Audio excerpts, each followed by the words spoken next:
Напряженность между Россией и Азербайджаном сохраняется на высоком уровне. Несмотря на то, что открытая эскалация пока не наступила, информационный фон вокруг конфликта не стихает.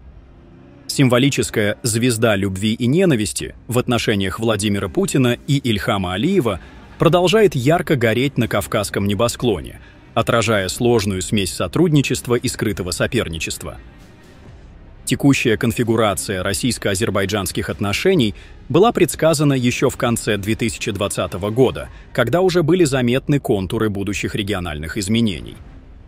Последующие события, широкомасштабная война против Украины и краткосрочная, но интенсивная кампания против Ирана ускорили процессы и расширили зону стратегической турбулентности. Южный Кавказ вновь оказался вписан не только в ближневосточный контекст, но и в более широкий северный вектор, затрагивающий Северный Кавказ. Прямая проекция этих процессов в Центральную Азию пока не очевидна, но динамика событий на Кавказе способна в любой момент изменить картину. На этом фоне интересна тактика Ильхама Алиева. Его стратегия в региональной игре, устроенной при активном участии Запада, выглядит осторожной, но рискованной. Ставка на сохранение контроля может оказаться уязвимой в условиях непредсказуемости американской политики, особенно с учетом возможных изменений курса при Дональде Трампе. Пока же развитие ситуации укладывается в общую партитуру западной стратегии, где каждый участник действует в рамках общего проекта, но в меру собственных возможностей. В Кремле, по данным источников, рассматривались варианты жесткой реакции на действия Азербайджана, вплоть до применения комплекса мер экономического и, возможно, военного характера. Однако от резких шагов было решено отказаться. Ресурсы отвлечены на войну в Украине и противостояние с Западом, а также на просьбу Эрдогана не обострять ситуацию. При этом азербайджанскому бизнесу в России был дан недвусмысленный сигнал. Либо они повлияют на Баку, добившись смягчения позиции Алиева, либо рискуют потерять активы и капиталы. Тем временем Азербайджан предпринял важный шаг по внутренней централизации, фактически ликвидировав автономный статус Нахичеванской автономной республики.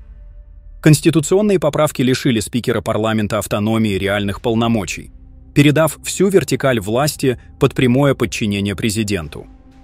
Из основного закона убраны упоминания Московского и Карского договоров 1921 года, ранее служивших международно-правовой базой автономии, что символизирует окончательный отказ от советской модели и пересмотр формальных гарантий Турции.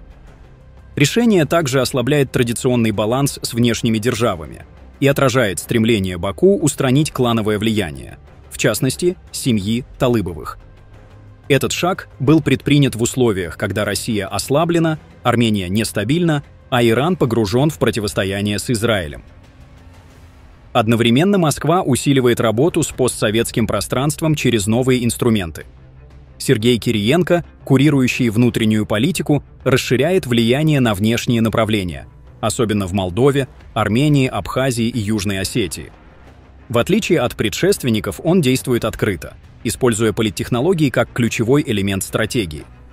Успехи, как в Абхазии, позволяют ему претендовать на формализацию внешнеполитического блока внутри администрации президента, что может расширить его влияние от постсоветских республик до Африки. Однако в странах с недружественными элитами его команда сталкивается с трудностями, а в Армении открыто признается невозможность серьезно повлиять на выборы.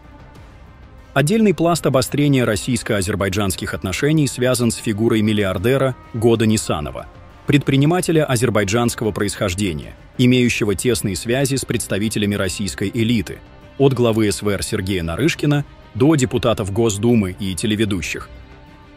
Его бизнес-интересы переплетены с проектами дочери президента Алиева в России, а влияние распространяется на ряд высокопоставленных чиновников и медийных фигур. В контексте текущего конфликта подобные связи становятся предметом пристального внимания, в том числе с точки зрения интересов, которые они обслуживают. Параллельно в России обсуждается возможность блокировки всех азербайджанских сайтов и усиления давления на диаспору. Источники в силовых структурах прямо заявляют, что рассчитывают на активное воздействие диаспоры на Баку. Этот шаг вписывается в общую стратегию Кремля сочетающую точечное экономическое и политическое давление с попытками сохранить контроль над региональной конфигурацией.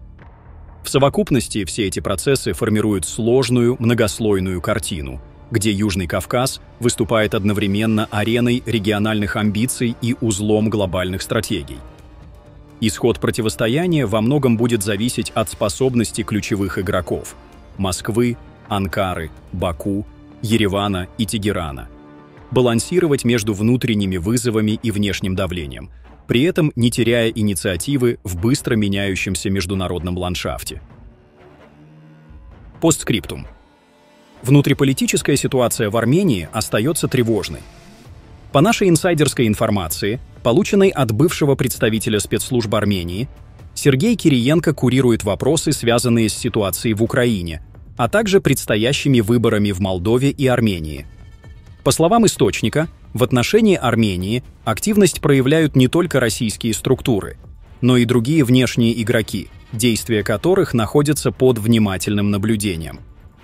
Собеседник утверждает, что в случае продолжения вмешательства во внутренние политические процессы Армении может быть опубликован массив данных, включающий перечни причастных лиц по странам и спецслужбам, а также их предполагаемые контакты. По его словам, такие меры рассматриваются как способ предотвратить дальнейшую эскалацию и снизить внешнее давление на страну. Источник сообщил, что предупреждения о недопустимости вмешательства адресованы ряду государств, включая Россию, Францию, США и Турцию. По его словам, любые попытки реализации внешнеполитических сценариев без согласия армянской стороны встретят организованное сопротивление, а выявленные структуры и посредники могут быть исключены из процесса. В случае повторной фиксации внешней активности, по словам собеседника, планируется обнародовать данные по странам, дипломатическим представительствам и иным вовлеченным структурам.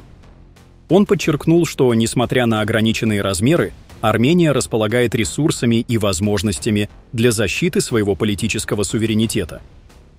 Таким образом, Южный Кавказ, несмотря на недавно подписанный в Вашингтоне договор между Арменией, Азербайджаном и США, продолжает сталкиваться с серьезными вызовами. Наибольшее влияние по-прежнему исходит от внешних игроков, и в первую очередь от России, что делает регион уязвимым для новых политических и геополитических потрясений. Пишите ваше мнение в комментариях и подписывайтесь на наш канал, чтобы не пропускали самые важные и актуальные новости мира и Южного Кавказа.